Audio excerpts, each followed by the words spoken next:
All right, let's do some, whatever this is, cleaning up like terms. And it is going to get progressively harder, but let's start off with these guys. Okay, so the question is to just FOIL this. By FOIL, I mean just open the brackets. What is going to be the first term? You have 2x here. 6x? Just 6x like that. Is that right? 6x squared? Yeah, what about the next term? 10x minus 10x cubed? Yeah, and then the last one is 8xy. Pretty elementary, that one. Let's see how difficult does it get. Let's do number 9, I guess. This one looks interesting. So there's a cylinder, and we have to write a simplified expression for its surface area. So surface area is 2 pi r squared, right? So we have 2 pi. What's the radius in this cylinder? 2x plus 1? Yeah, 2x plus 1 squared plus 2 pi 2x plus 1. That's the radius. I'm just using this formula up here. And then the height, it says, is 2x minus 1. Okay, question for you. What is 2x plus 1 whole squared?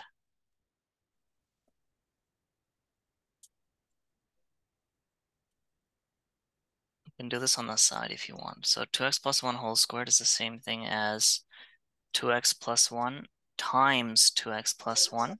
Okay? Mm-hmm. If you FOIL this, what would you get?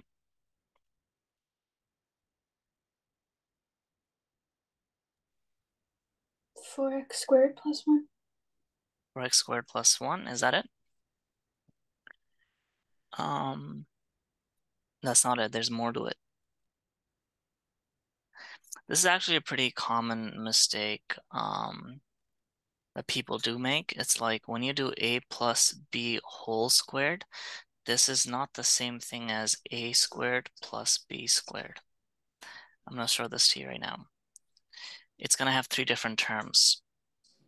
If you have 2 terms inside, you're squaring them, it's going to end up having 3 terms. So first we do 2x times 2x, that's going to be 2x squared. And then we do 2x times 1, which is just 2x. And then we go this way. 1 times 2x, which is going to be another 2x. And then finally 1 times 1, it's going to be a 1. These two are like terms, so we can combine them into 4x, and there you go. That's that when you open the brackets, okay? Okay. If you want the formula to remember, it's a plus b whole squared is a squared plus 2 times a times b plus b squared. So for example, if I have 3x plus 4y squared, the first term is going to be a squared, so this guy squared. So what's 3x squared?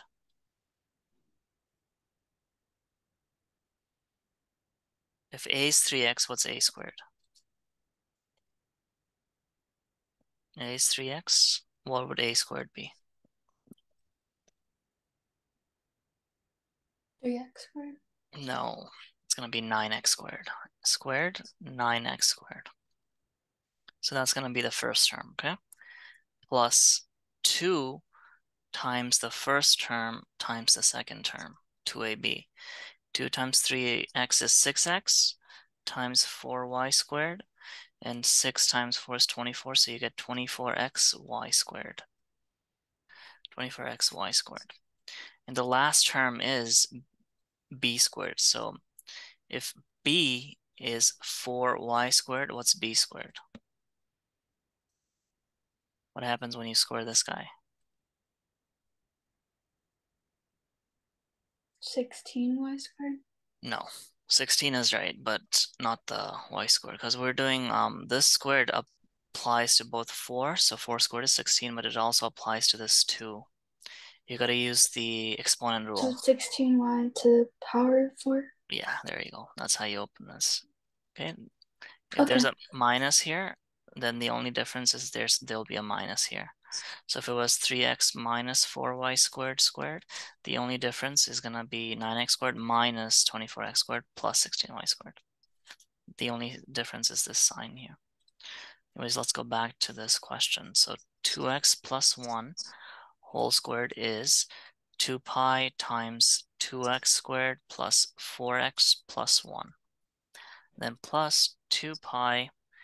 Now, let's open this. I mean, if you see it, it's even better because this is a difference of squares. It's in the form of a plus b, a minus b. So if you multiply them, what do you get? You'll get a squared minus b squared. Okay? Mm-hmm.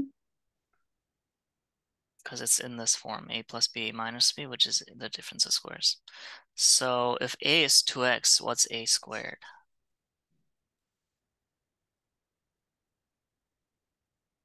See, this is a, 2x. What's 2x squared? 4x. Nope. The squared needs to apply to both the 2 and the x. You gave it to the 2. Yeah, Oh, 4 is 4x right. squared. 4x squared. Yeah, that's a squared minus, if b is 1, what's b squared?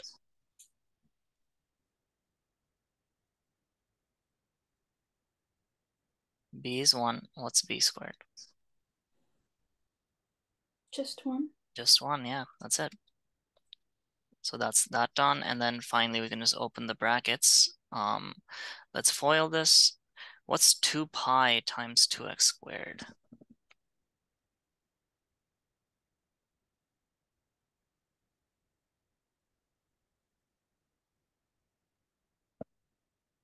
Pi is a constant, okay? Pi is a constant. So this is the same thing as saying, what's 2 times 3 times 2x squared? So it's going to be 2 pi times 2 is 4 pi x squared for the first term. For the second term, we go 2 pi with 4x. What's 2 pi times 4x?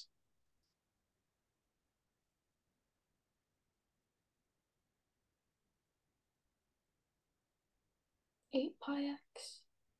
Yeah, that's it. And then 2 pi plus 1 times 1 is just 2 pi. And from the other side, we get 2 pi times 4x squared. 2 pi times 4 is 8 pi, and that's constants dealt with. And then we have x squared, then minus 2 pi. Okay? Mm-hmm. Plus 2 pi minus 2 pi gone. What is 4 pi x squared plus 8 pi x squared?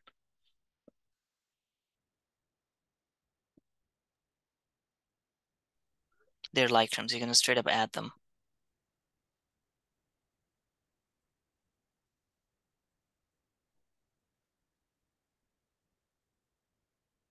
12 pi x squared. That's it, yeah. 12 pi x squared plus 8 pi x for the final answer. Okay? Okay. Pretty, pretty, I mean, it's just, yeah. The math here is a little bit tricky. And you have to be very careful about the exponent laws. Now let's do the same thing for the volume. So volume of a cylinder, it's pi r squared h.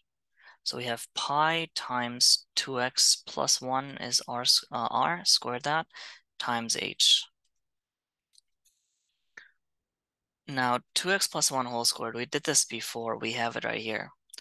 That's going to be pi times 2x squared plus 4x plus 1 times 2x minus 1. What would you do next? The goal is to simplify, so we need to get rid of all the brackets. Um,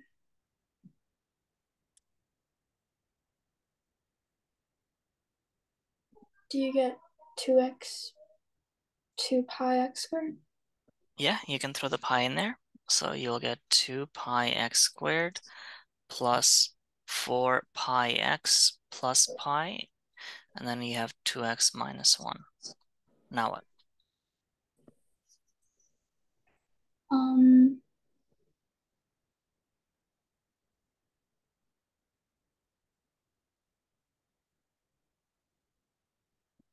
you add the like terms.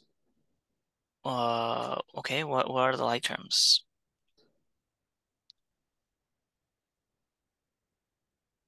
There are no like terms because 2 pi x squared, 4 pi x, and pi, they're not like terms. Like terms means they need to have the same variable. So x or x squared or something. Like x plus x squared is nothing. But if you have x Mm-hmm. squared plus x squared, those are like terms, then it'll be 2x squared. So there's no like terms here. We need to FOIL this. Okay. There's multiple ways to FOIL it, but the way I like to do is I'm gonna take the first term, go here first, and then go here first. So we're doing 2 pi x squared times 2x. 2 pi times 2 is 4 pi. What's x squared times x? X cubed. Yeah, that's going to be our first term. And the next term is going to be 2 pi x squared times -1, so minus 2 pi x squared. And then you keep going. The next is going to be 4 pi x times 2x. What would that be? 4 pi x times 2x.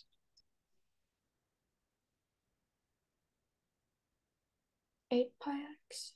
Yeah, so plus 8 pi x, and then what's the next term?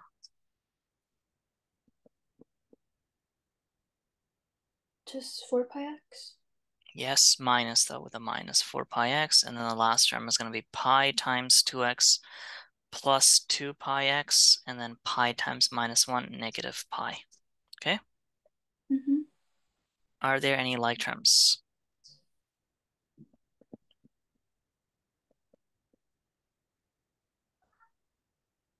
Yes. Yes, this, and this are like terms. So 4 pi x squared and 2 pi x squared don't move. The minus pi doesn't move. If you were to combine these three, what do you get?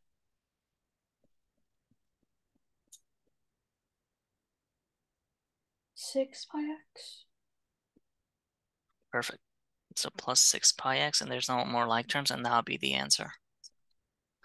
If Okay. you want to add a little bit of pizzazz to this solution, you can say it's units cubed. Because we don't know if it's centimeters or whatever, but since we're trying to find the volume, the unit of volume is unit cubed. Okay? Mm-hmm. Not very important, but it just adds a certain finesse.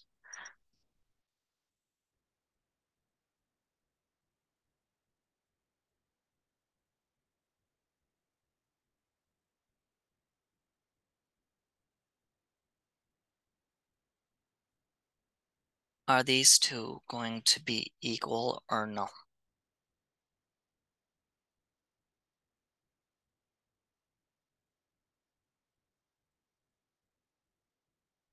What do you think? What's your hypothesis?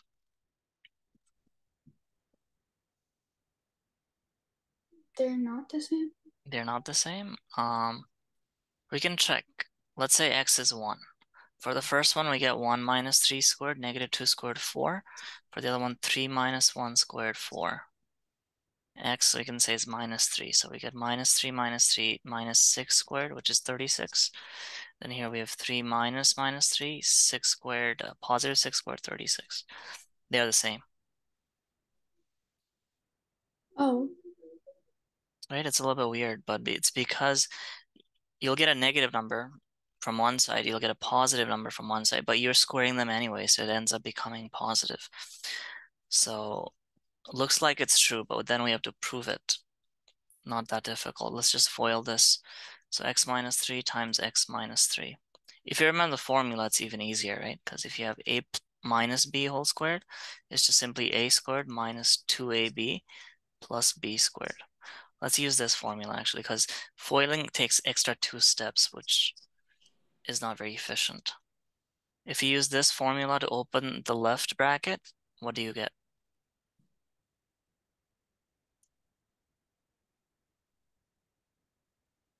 So a is x, b is 3. The first term is a squared. So x squared. Yeah, what's the next term?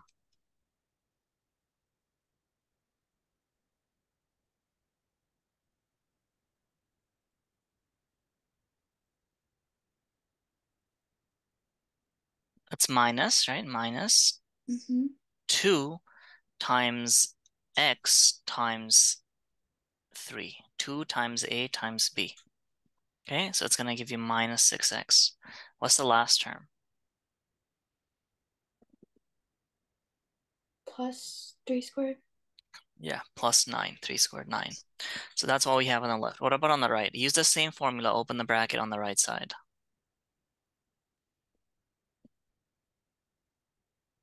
3 squared. Yeah, which is a 9. What's the next term?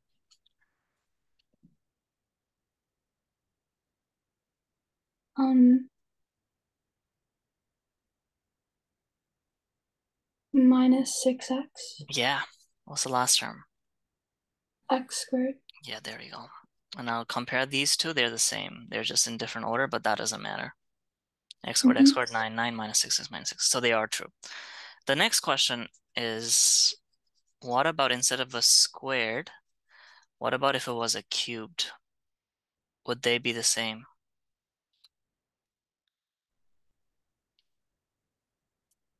What is the hypothesis?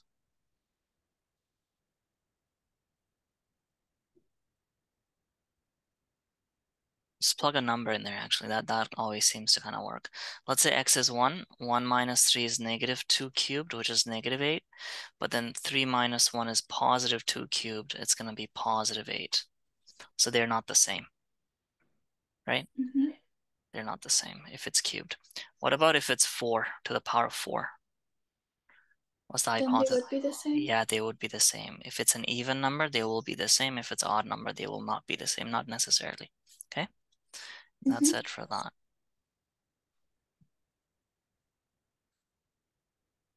I don't know why this question is here. Let's do this one first. 12, and then they've given us a nice little triangle. The two sides of the right triangle have lengths x and y. Represent the change in the triangle's area if the length of one side is doubled and the other side is halved. Okay, what's the area as is? What's the area of this triangle as is in terms of x and y?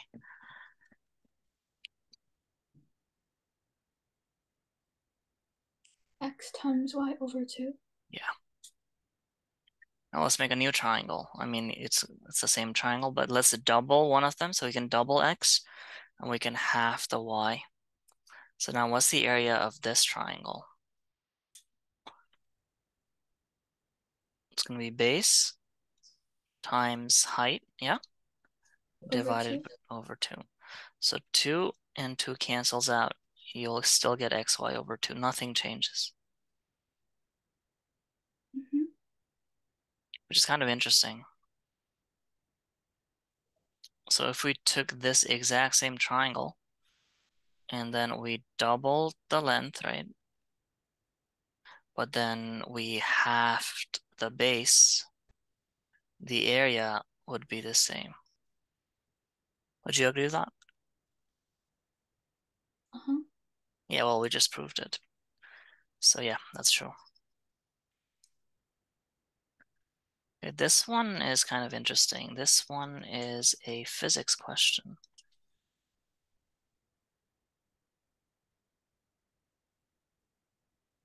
The kinetic energy.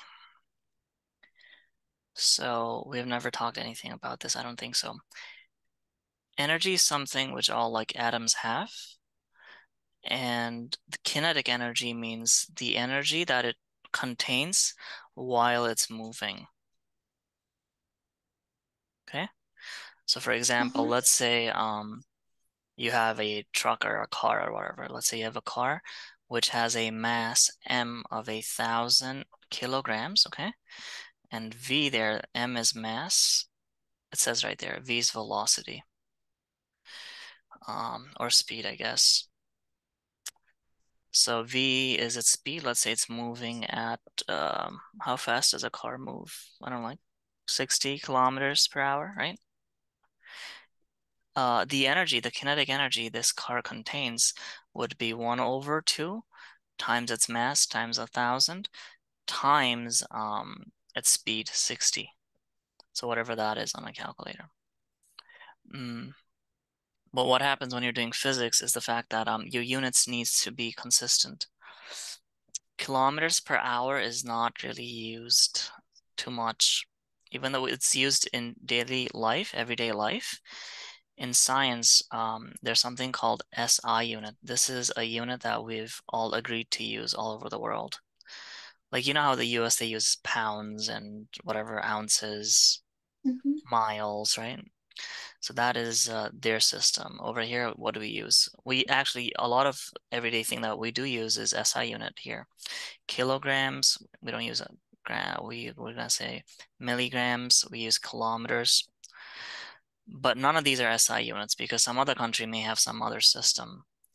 So the SI unit of mass is kilograms, so this is good. But the SI unit of speed is meters per second. Okay? Meters per second, not kilometers per hour.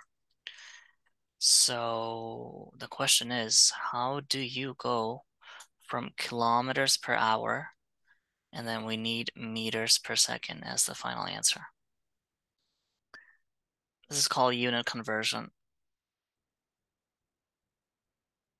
I'm going to show you how. And it's kind of very mathematical, this one. You have kilometers on top. You want to kill the kilometers. You want to cancel them. So introduce a kilometers on the bottom. You want a meters, right? Because the final answer Mm-hmm. should be in meters. So introduce a meter on the top. So what's the conversion factor between meters and kilometers? Well, every 1,000. yeah, 1,000 meters, 1 kilometer. And when you do this, the kilometers cancels out. We're gonna do the same thing with hours. So hours is in the bottom right now. We need to kill it. So we're gonna introduce hours on the top. We need seconds on the bottom. What's the conversion factor between hours and seconds? How many seconds in 1 hour?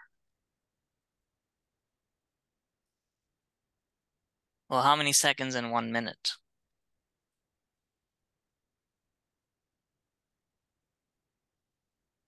1 minute is 60 seconds. There's 60 minutes in an hour, so you just multiply Is it this. 360? Close, 3,600. Because you Okay. need to do 60 times 60. And there you go, that's the conversion factor. When you do this, the hours cancel out. So now we're left with the units that we do want to work on. So the trick is to divide by 3.6. If you do this math here, um, yeah.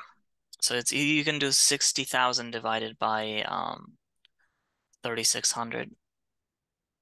And then these two zeros cancel out. So 600 divided by 36 will give you the answers in meters per second. Or a quick way, okay, eventually when you do this quite a bit, you'll just know to go from kilometers per hour to meters per second, you simply divide by 3.6. But if you're going the other way from meters per second to kilometers per hour, you times it by 3.6. Okay. Um, let's do a fun kind of math here. Who's the fastest man on the planet?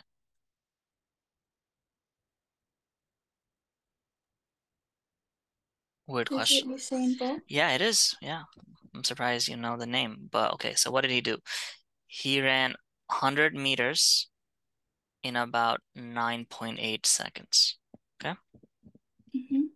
The question is, because we don't know how fast that is. It's fast, but how fast is it really? We need something to compare it to, and we're used to kilometers per hour. So the question is to convert this to kilometers per hour, okay? If you look at this neat little trick here, to go from meters per second to kilometers per hour, you simply times this by 3.6. So we have 100 divided by 9.8, which is 10 point something, and then we're going to multiply this by 3.6. And that gives us 36.73 kilometers per hour. And there you go. That's the answer to that Okay. question. I mean, it's pretty fast, but obviously it's not like highway car speeds. That would be impossible. An animal can run faster than 100 kilometers per hour. What's that animal? What is the fastest animal on the planet?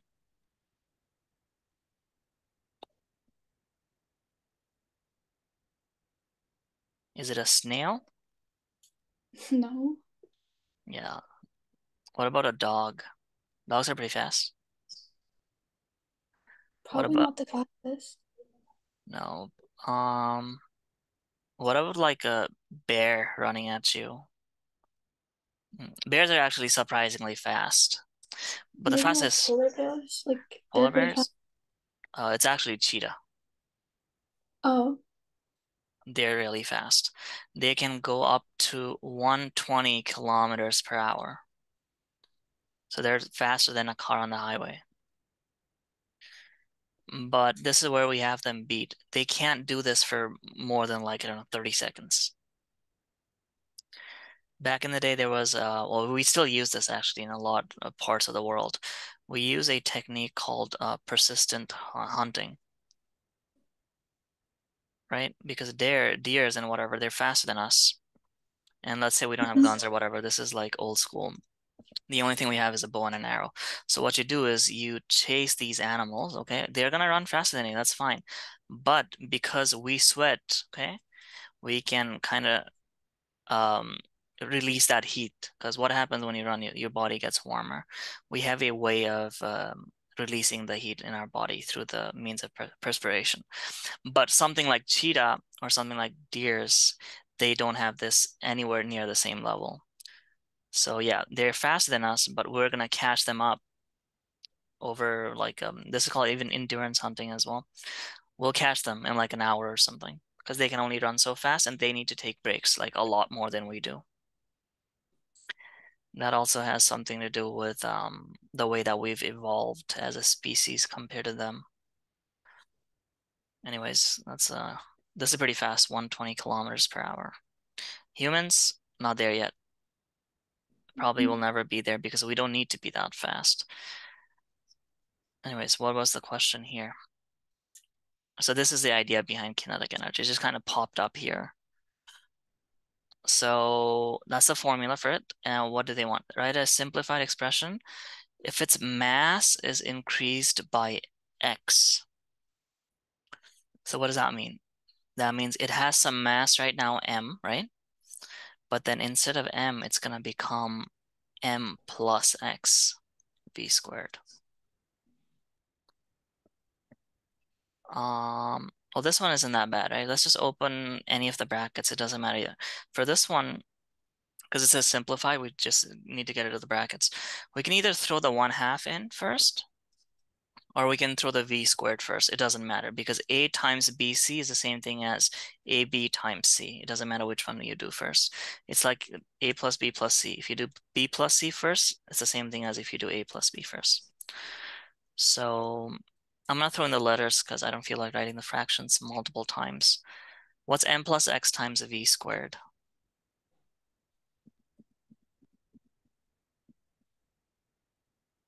What happens if you open this bracket?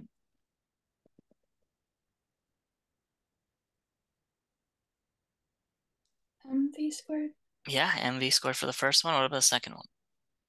plus xv squared. Yeah, xv squared. And then we can open this bracket. It's going to become 1 over 2 mv squared plus 1 over 2 xv squared. So this is the baseline kinetic energy that it had to begin with. If we increase its mass by x kilograms, you're going to get this extra energy. Okay? Okay. Mm,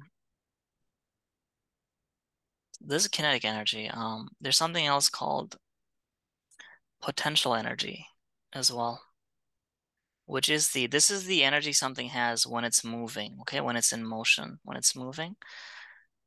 What about when it's not moving? Now that is called potential energy. It has the formula of E equals mgh. For example, let's say you're holding like a ball or something here, right? Let's say this ball Mhm. has a mass of 0.5 kilograms, and let's say it needs a height. H there is height. Let's say its height is 1 meters, and this g thingy is weird. G is gravity. It's a constant. It's like pi. G is has a value of 9.81 meters per second squared. Then you can find the energy by multiplying these three together. In this case, the potential energy How of is the gravity a number? yeah, it's not technically gravity. This is called the acceleration due to gravity. That's this. It's not an it's how fast your speed changes by this is actually something called acceleration. It's not a speed, it's acceleration in terms of physics, but it is a constant. Um Here, let's do a quick brainstorm. Let's say you're on top of a tower, okay? You have Mm-hmm. one ball, which is like 1 kilograms. You have a second ball, which is like a 10 kilograms. You're dropping both of them at the same time. Which one would hit the ground first? The heavier one? The heavier one? Turns out they will both hit the ground at the same time. It's because G, the acceleration due to gravity, is independent of their masses. The speed, you can think of it in this sense, the speed at which they travel is constant. It's g. So it doesn't matter how big their mass is, they're going to hit the ground at the same time. You can do this little experiment right now, actually. Drop a pencil and maybe like a calculator on the floor. You'll see both of them are going to hit the ground at the same time. The only exception is something like a feather, because this one, the wind will affect this quite a bit, right? Mm-hmm. It's gonna push up. Yeah, it doesn't work with something that's like super light, but anything that has enough sufficient mass that can overcome like the wind thing, the air in the sky, they will both drop at the same time.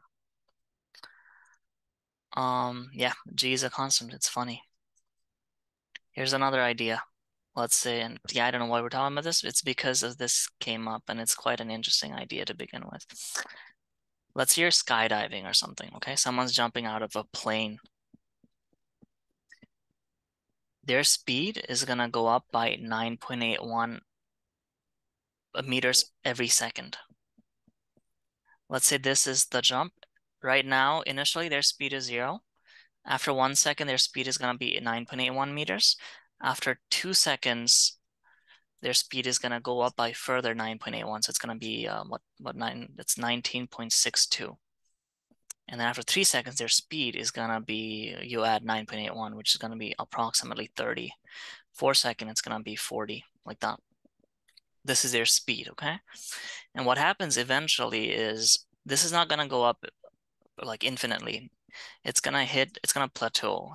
That's something called terminal velocity, which is about 200 meters per second, I think. So what happens when you dive off a plane is you're going to slowly speed up, and then eventually you're going to get to something called terminal velocity. And then from that point, your speed is constant. Okay? So it And doesn't go higher than this? no, it doesn't go higher than this. It's quite interesting as well, because if the speed kept on increasing, what would happen is I think our organs couldn't handle that amount of like speed or the force as which we're traveling. So it's a good thing, I guess physics kind of works in our favor. Now, why does this exist, right? Logically, if g is constant, shouldn't the speed keep going up? What happens is after you reach this, the wind that's pushing you up, because wind is always trying to go against you, right? The Mm-hmm. wind that's pushing you up and the gravity that's pulling you down, they cancel each other out. So this force that the wind is pushing on you is the same force as the gravity is pushing on you. So from this point onwards, you stop accelerating. So your speed will be constant, which is good for us, I guess.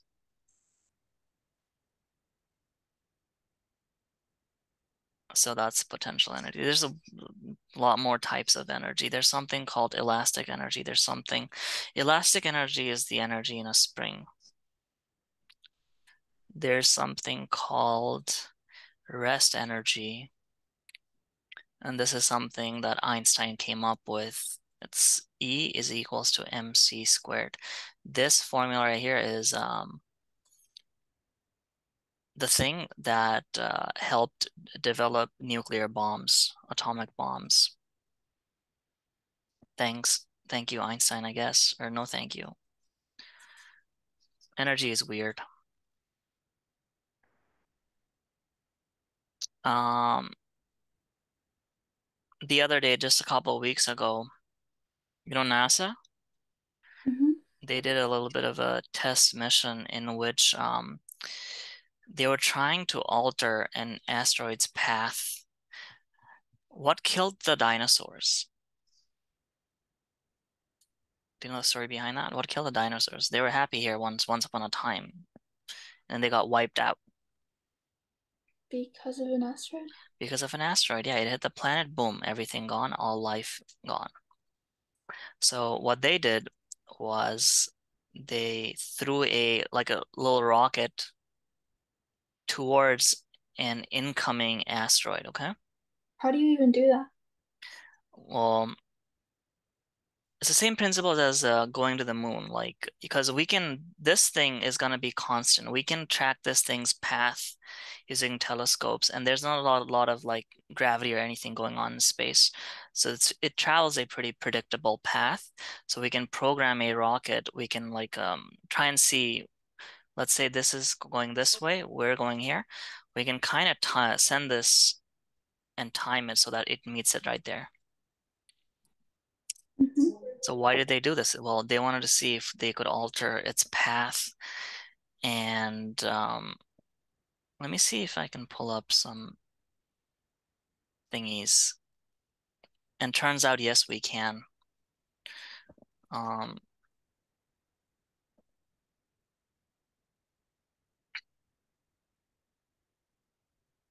where's Dart?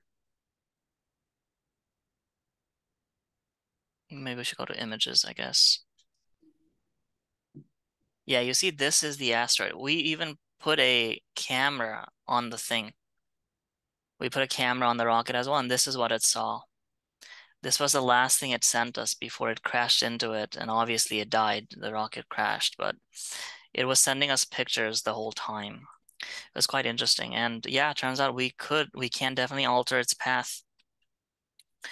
We just need to alter its path by like 1 or 2 degrees, right? Because the space is pretty Mm-hmm. big. So let's say this is Earth and this is the asteroid that's coming towards us with full force. We just need to alter this by just like, I don't know, like 1 degree, just like a little bit, so that it like misses us. Uh-huh. So yeah, I think it's safe to say that our fate is not gonna go the way of the dinosaurs. Does that make you happy? I guess. There is a really good movie about this on Netflix. I don't know what the rating for it is. I think it's PG-13. It's called Don't Look Up. What happens in that film is there's literally an asteroid coming to Earth, okay? Mm-hmm. And we do see it coming as well. Like we know it's gonna come like way in advance, but it's a comedy film. It's like a dark comedy, and we end up doing nothing about it. Or like yeah, I don't know. It's like a you might find it's really funny. It's like stupid kind of funny because we know it's coming and then but we end up doing nothing about it. It's kind of like a play on what the world is going through right now, actually, like with climate change and everything. Mm-hmm. We know it's coming, right? Like it's not But gonna we're end not well. doing anything. We're not doing anything meaningful, no. So it's kind of like that in the same vein. Mm, let's do part B. Its speed is increased by y. So now instead of m changing, v is gonna go up by y. So v plus y squared. Okay, use the whole squared formula. What does that become? It's gonna have three terms. A plus b squared is a squared plus 2ab plus b squared. Using this, if you open this, what do you get?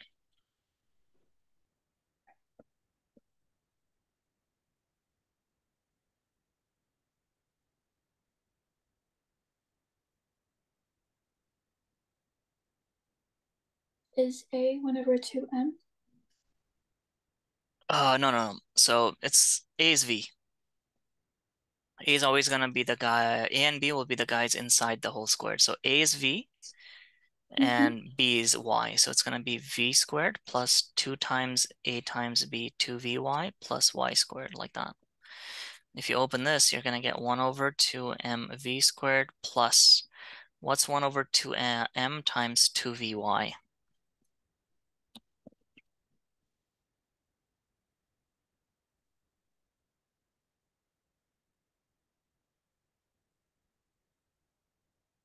Can you multiply the fraction with 2? Yeah, you can. It's not that difficult. 1 over 2 times 2 is just a 1, so that cancels out, and m times vy is mvy. Because we're doing 1 over 2m times 2vy, 2 gone, m times vy, mvy. What's the last term? 1 over 2m times y squared. Yeah, and that's it. That's the answer. So we got an extra term here. So increasing the speed is better.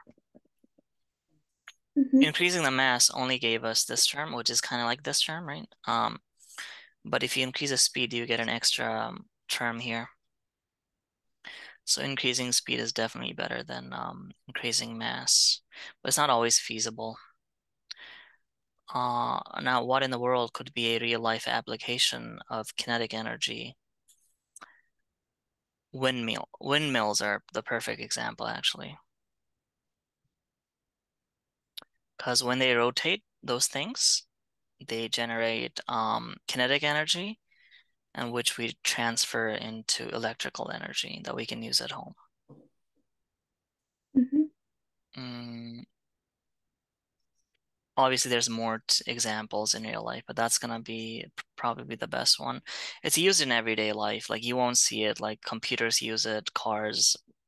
It's not as upfront as like windmills.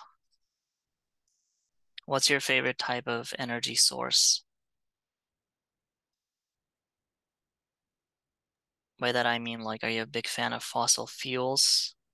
What else we have? We have windmills, we have solar, we have hydro. I mean, fossil fuels aren't really good for the environment, Yeah, they're not, but it's what we use the most. right? What do you think is the best, the most efficient?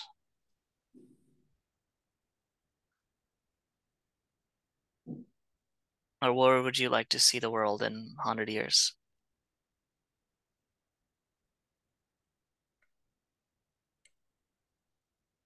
Um, Ideally away from fossil fuels, and it's gonna run out as well. That's the funny thing about it, is like there's like it's a ticking, it's tick-tock for fossil fuels.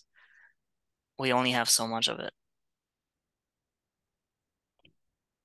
Solar could be good, but it's like extremely inefficient. That's the issue with solar. Like we cannot replace everything that we do in the world with with just solar, what's solar? like from the sun, right? Yeah, solar is from the sun. So what we do is it's all about energy conversion. So we get the heat, okay? You can call this light energy, which is basically heat, and then we convert heat into electrical energy. So But I windmills heard it was, takes a lot of like effort. yeah, it does, and it's limited by something called silicon. It's like an element that solar panels used, and there's only so much of it in the world. So solar is good, but it's not efficient on a large scale. Windmills are also not very efficient on a large scale. So unfortunately, we don't really have a choice. Um, what I'm kind of interested in is maybe I'll end up doing something for this later. It's nuclear energy. We're not talking about bombs or anything. We're talking about nuclear energy because it's renewable, basically. And a lot of What like is it? nuclear energy is we're talking about half-life stuff. It's kind of very similar to that. We have some elements on the planet, something like uranium, okay, that Mm-hmm. emit radiation like okay, that's like emitting radiation and it loses its mass. What we do is we capture this radiation and we convert radiation into nuclear energy. It's extremely efficient, also very dangerous. Once upon a time in the 1980s, there was a nuclear power plant that exploded in Russia in a city called Chernobyl. And what happened after that was it was emitting huge amounts of radiation into the atmosphere every second. It took them weeks to contain it. A lot of people got cancer. A lot of people died immediately as well, actually, because the amount of radiation that was emitting was super high. But we've learned a lot since then. Right now, ours is really safe. We have one in Canada. It's near Kingston, I believe. It's pretty safe. We've made it as safe as we can. So that could be the future. Like a lot of submarines the US has, Army has, it's powered by Mm-hmm. nuclear they're powered by nuclear energy. So that could be the future. But again, everything has a cost, right? So nuclear energy, the big issue with this is like, well, it's dangerous, first of all, but that's something that we've kind of figured out as safe as possible for now, anyways. The other big issue with nuclear is nuclear waste. So the energy production, the method, it creates waste, and this is not something that you can just throw into the environment. To properly dispose of this, what we do, this is gonna sound super interesting actually. We put them in barrels, okay? We bury it in cement.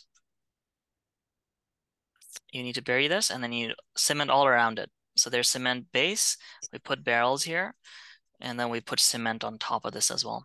Because this one is radiating at any given time. So So does it just stay there? it's gonna stay there and it'll be radiating for a couple of 100 years. So eventually maybe we can pull it out if we need to. And doing this, disposing this is very expensive. So it's actually a pretty, yeah. But as an energy You can't do source, anything else with the waste. You just no, have to bury it. we just have to bury it. How much would you bury? Millions of barrels, a lot. So there's nothing better right now, but again, we're making progress on anything, maths, science, physics, everything every day, right? We're making progress Mm-hmm. in some ways. The way I like to think about it is like this. To get a PhD, you need to add something significant to the field, okay? To the field, whatever you're doing it in. And there are thousands of people that are getting PhDs every day. So everyone is adding something new to the field, which may not seem useful today, but down the road when someone looks it up, they might get they might be able to use it to do something else. Yeah, there's definitely papers about like properly disposing nuclear waste, but none of them have really gone mainstream. So we still bury it, unfortunately. We have to bury it. But that thing can power like I think even the International Space Station has one. And if we were ever to leave the planet for whatever reason, um, to not come back, kind of like thing, then the spaceships will definitely also be powered by that because it's extremely efficient for a very long time. Okay, Mm-hmm. so let's factor. So far, we've been opening brackets. Now let's introduce brackets. How would you go to factoring this? Any ideas whatsoever?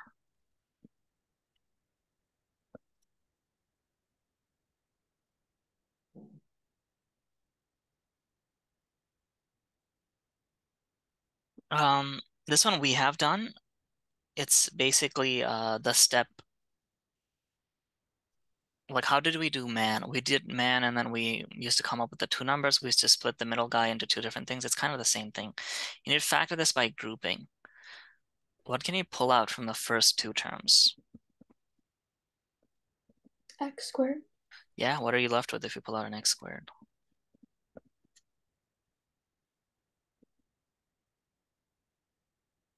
Just x Yeah, just x?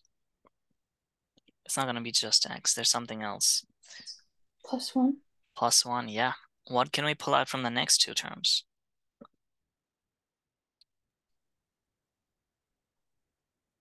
O 1.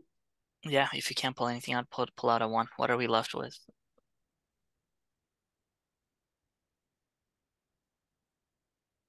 And x.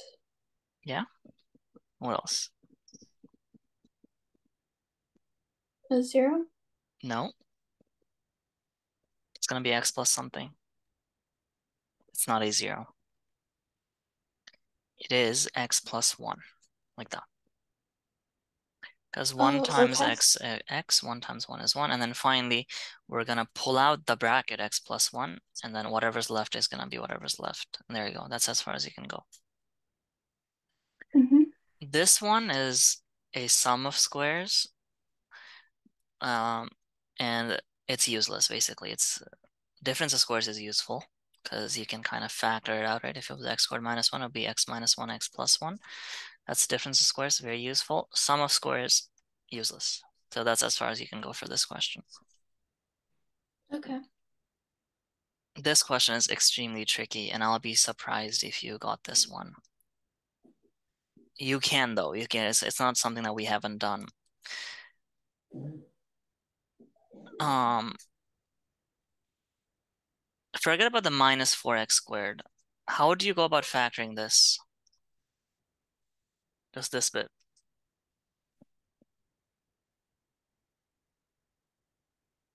What is the strategy?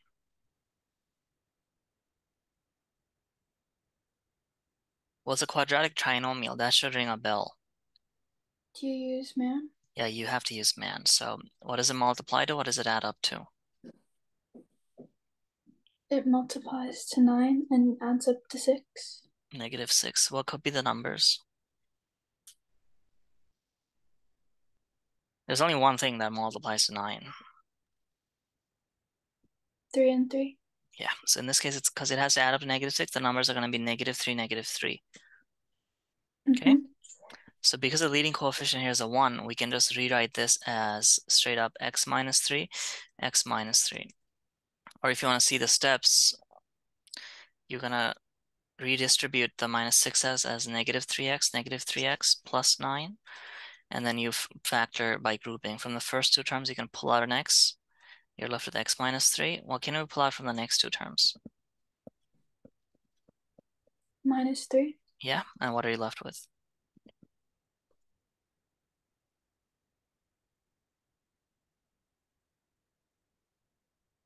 X minus 3. Yeah, minus 4y squared, and you can group up you can take out an x minus 3, and then you'll be left with x minus 3.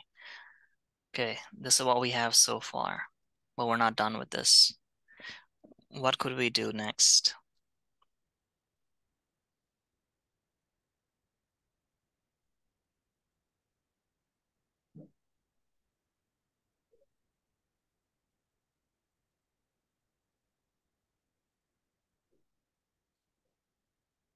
Um, x minus 3, is just x minus 3 whole squared. Do you agree? Mm-hmm. And 4y squared is 2y whole squared. What is this in the form of?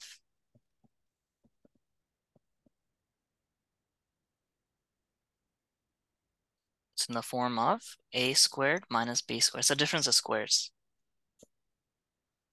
Okay, Oh, okay. where a is x minus 3 and b is 2y.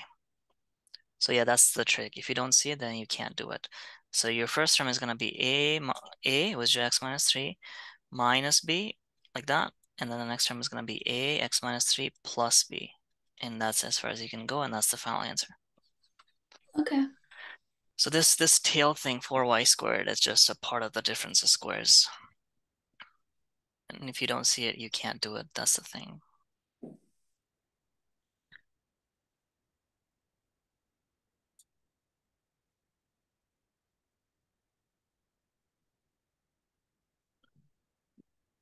Trying to see some interesting questions. Let's try doing this.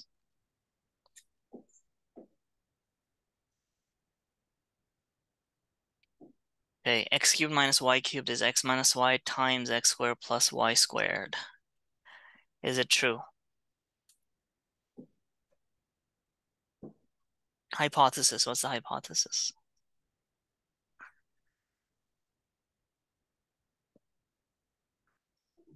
It is true. It is true. Okay, so now we have to prove it. Let's start on this side. You have x minus y times x squared plus y squared. So let's open this up. X times x squared is x cubed. X times y squared is plus xy squared. Negative y times x squared is negative yx squared. And then negative y times y squared is minus y to the 3. Are there any like terms? I guess for this to be true, this should be equal to this because then we can cancel them out. Can we cancel these two out? Are they like terms? No. No, they're not. This is as far as we can go, which is not the same thing as x cubed minus y cubed. This is false. This is not true. Okay? Okay. There's a formula for this one. Difference of cubes. I think we have done this. So now this one's a difference of cubes. We've been doing difference of squares. That's difference of cubes. The formula for this one is x minus y and then x squared plus xy plus y squared. Now that is true. So this is missing a plus xy here. But you don't need to know that. Not for this question, but this does exist. All right, let's call it for today. All right. Thank you. See ya.